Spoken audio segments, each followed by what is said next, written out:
What's up everyone, and welcome back to my Echoes of Time channel. Before we begin, please hit the subscribe button today. Let's get started.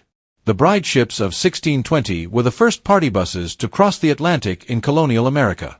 The Jamestown colony brides were very strong and determined, which helped make Jamestown, Virginia, the first permanent English settlement in the New World. The first group of immigrants, all men, set up James Fort in 1607 as a private corporation.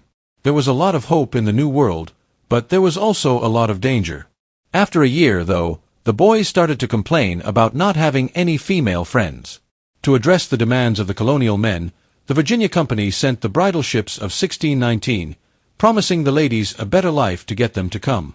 That year, 90 women were chosen, and a smaller group was chosen and sent out a few years later. These women, who are commonly called the tobacco brides of Jamestown, were given new freedoms and rights that Europe had taken away from them. They were like the casket girls who came to Louisiana in the 18th century. Contrary to what most people think, women in the Jamestown colony married whoever they wanted and even owned their own land, which was not common in Europe. The women of Jamestown had hard lives, but they were very important in offering future colonial American women new opportunities and ways to make a living. Women who came to Jamestown didn't have to get married. The Sky TV show Jamestown is the most recent to spread the false myth that the men who settled in Jamestown, Virginia, in 1619 bought and paid for the women who sailed there on 2 ships from England. Some stories, like those in the Jamestown TV show, say that women were treated badly and forced to marry whoever paid for them. This is completely false. The Virginia Company of London, which owned and ran the Virginia colony at the time, initiated a short recruitment campaign in 1618. They put ads in England asking women to apply for a sponsored move to the new colony. Even though men in Virginia were told to help pay for one of the chosen candidates, there was no communication between the women in England and Virginia, no contracts were established, and none of the women had to marry any of the colonial men. In reality, each woman became part of a family that was already there when she got to the colony. This not only afforded her the quiet and safety she needed as she started her new life, but it also gave her time to get to know the boys before deciding if she wanted to marry them. It is important to recognize the professionalism and decency shown in this case because the Virginia Company of London might have easily forced ladies to marry the Virginia immigrants. During this time, women were seen as property, and the countless incidents of women being kidnapped and sold to Virginia show that it was probably not very hard for them to do so. The brides of 1619 were not the first women to live in Virginia. There is little doubt that the Jamestown colony had too few women for many years. However, the ladies who came on the bride ships were not the first women to live there. Women began migrating to Virginia from England in 1608, and that year, a relatively large number of women were on the famous Third Supply, a 5-ship convoy. 3 months after she got to Jamestown, Anne Burroughs became the first person to marry a carpenter named John Leyden.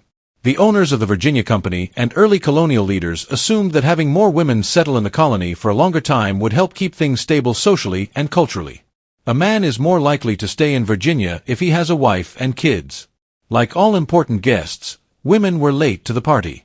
Let's be honest, it was hard to get people to leave their homes and go into the wilds of Virginia. People who came back from Jamestown said that life in the New World was a complete nightmare, even if the Virginia Company was trying to promote its colonial enterprise. Society pushed men to go for adventure and take chances, so it was a little simpler for them to decide to cross the Atlantic and face a strange area with people they didn't know and who were justifiably angry. Also, guys didn't need a personal guardian like women did to exist in the world without being bothered. Because of these things, many women were even less interested in moving to Virginia. Even in 1619, there weren't many European women living at Jamestown and the area around it. There were many Native American women, but colonial officials didn't want men to marry them. Pocahontas was a remarkable exception. She married an Englishman in the early years of the colony. But both the administration and the male colonists knew that both men and women were needed to make a permanent settlement in the New World. Women were thought to be a strong force for civilization since they did chores around the house and took care of the family that men thought were beneath them. The brides of 1619 were treated as the precious resource they were, even though they were free to marry. After the sale, the brides had to go through a strict application process. The shareholders of the Virginia Company knew that they needed to make the deal better in order to get the kinds of ladies they wanted to live in their Jamestown colony. It didn't seem very likely that stable, socially acceptable women would just up and go for Virginia. To get women with good families and reputations to move to Virginia, An ad was put out on buildings and in London newspapers. The idea was pushed as the correct thing for Christians to do, especially Protestants. Don't let the Spanish papists into the New World. Make the native people Christians. Also, after marrying a male colonist, every successful applicant would become the head of her own family, with her own grounds and gardens to take care of. That still sounds like a good deal to me. But to an Englishwoman with even a little money in the early 1600s, it sounded like a wonderful dream come true. Most of the land in England belonged to royal or noble individuals. So, any woman who married a man who could provide her a big house and gardens was very lucky. Then the Virginia Company came and made the same promise. You can be a lady in Virginia, so why not spend the rest of your life scrubbing floors and chamber pots? There was a lot of competition. A quick look at the applications, which were collected in England in the last few decades, shows that the women did everything they could to make their names, backgrounds, skills, and ambitions stand out. This says a lot more about how few opportunities there are in their home nation than it does about their desire to move halfway around the world. The skills that older and younger women have, some things will always be the same, no matter when or where. The women who applied to be brides at Jamestown knew how to impress the Virginia Company, depending on their age. David R. Ransom's article Wives for Virginia, 1621 The William and Mary Quarterly, 48:1, 3-18 says that the women who applied were between the ages of 15 and 28. In fact, people thought that 15 was the right age to be married in 1618. It's hard to believe that the 28-year-olds genuinely made themselves older. A review of what they say they can do shows a lot about how much more important youth and attractiveness are than experience and age. The kids aged 14 to 16 bragged about how well they could manufacture lace out of silver and gold. No lady wrote down why, but it's conceivable that the youngest ladies understood they would be the most popular of the Jamestown grooms. This means that the richest and most powerful men would choose them first. What kind of colonist would want a woman who could knit lace? Only really rich people can do this. Instead of marrying a poor farmer who needed a wife to work to death in a house and field, you could wear silk, crochet lace, and marry a member of the colonial council. The younger women knew just what to do. But what about the women who are much older? The women, who were between 26 and 28 years old, said they have a lot of useful talents that are needed in Virginia. Ransom 15. There were many little farmers and plantation owners who needed strong, smart spouses for every colonial leader who wanted a spouse.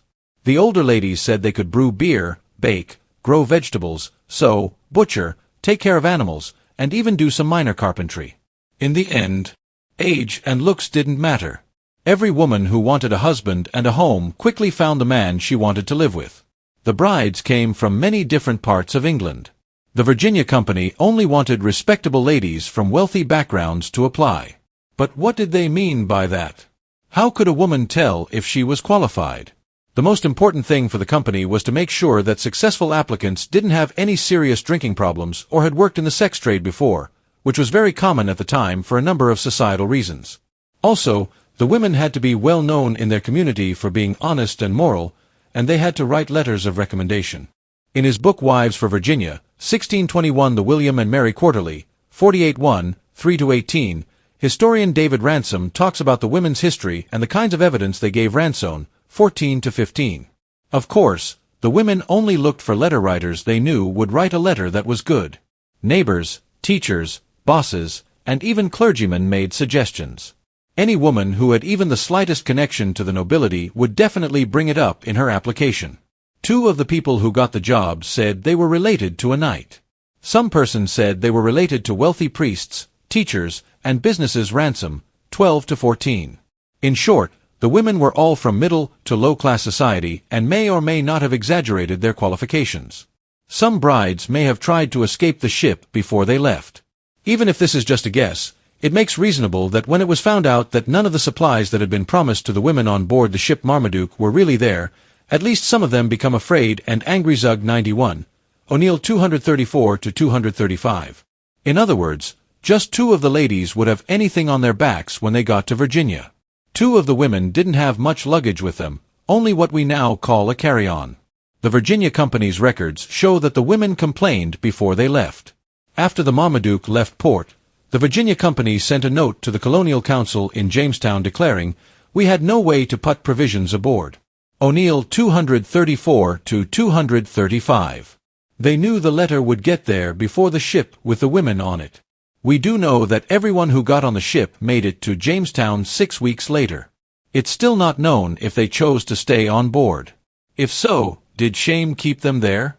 How would it have felt to go home after hearing such a big promise? Who would go home after all the praise, the happy goodbyes, and the bragging that must have happened? Past attempts to attract good women were complete failures, as this story has already shown. Women started flocking to Jamestown as early as 1608. Mistress Forrest and her husband were the first lady to move to Virginia.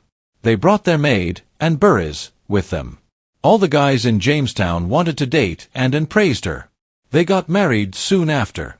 Over the next year, more and more ladies attended. The colony was already begging the Virginia Company to do something about the paucity of girls. The problem was that not many men and women wanted to go to Virginia. People thought of it as a dangerous desert where people went to die. Because of this, the company began to catch some of London's many homeless people and deal with convicted criminals who were being detained in the Old Bailey and Newgate prisons. Transportation to Virginia became a popular punishment, and many prisoners chose it over the death penalty. Because of this, most of the women who came to Virginia in the early years did not want to marry the colonists. A colonial officer even wrote to the Virginia Company to complain about the bad quality of the women being sent and tell them not to bother if they couldn't make things better. Even though they were basically second-class citizens without women, colonials nevertheless had standards. Some wives either died in the historic 1622 massacre or didn't last long. Experts and scholars still don't know why so many new people to Virginia died so fast, sometimes within days but more often within weeks or months. If someone lived in the New World for a full year, they were considered seasoned. They might expect to live to a respectable old age, which may be anywhere from 35 to 80, unless they were sick, attacked by surrounding tribes, or, in the case of women, had a hard time giving birth. Some of these women lived, did well, and have descendants today, like the women on the bride ships in 1619. Others disappeared in about a year. In 1622, members of the Powhatan Nation assaulted English villages and killed over 2/3 of the European population. At least one of them may have died in the Powhatan Uprising, which is also known as the 1622 Massacre. Colonial women in Virginia taught their daughters what to expect and how to act with power. Because they were so rare, Virginia women could do things that women in Europe couldn't do. They knew they were different. The men who settled there had the same poor survival rate as the women. Thus it was common for a lady to become a wealthy widow before she turned 20. Widows in the American colonies had a lot of personal and financial power as long as they didn't get married again. Still, there are many cases in Virginia colonial court records where married women went to court by themselves. The law of coverture said that a married woman was civilly dead. This meant that even if a married woman was raped, her husband or father may prosecute the rapist for damaging property. Those rules didn't often apply in Virginia in the 17th century since women were so highly esteemed. Not all women had the right to make their own decisions, but Virginia women married, widowed, or single could sell and inherit property and defend themselves in court. That was a big deal back then. They seem to have really liked suing for the tiniest of offenses. Women in Virginia were also known for suing their opponents for defamation of character. They definitely knew how to defend themselves, and they didn't hesitate to do so when the chance came around. Visitors from Europe visiting Virginia 200 years later still talked about how fiercely independent and even spoiled the women of the Old Dominion were.